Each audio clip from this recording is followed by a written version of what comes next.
Digital media network, আর আপনারা দেখছেন Bengal update 24, বাংলার সেরা খবর মানে আমরা। মালদায় ফের শুট আউট।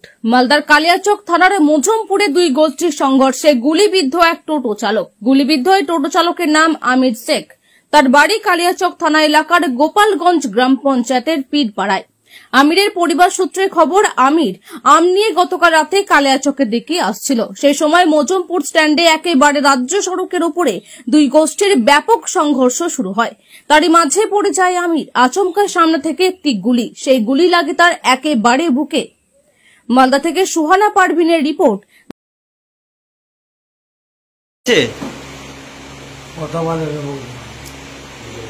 কথা বলতে পারছেন না? কি হয়েছে, কেন কথা বলতে পারছেন না? আপনার প্যারালাইজ হয়েছে।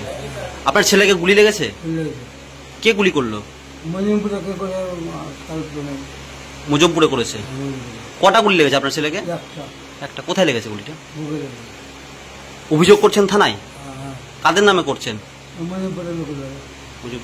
কজনের নামে কেস করবেন? এখন কি চাইছেন আপনারা? আপনার নাম কি?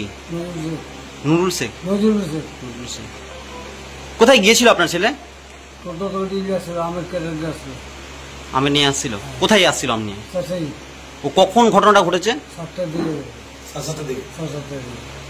আপনার নাম কি?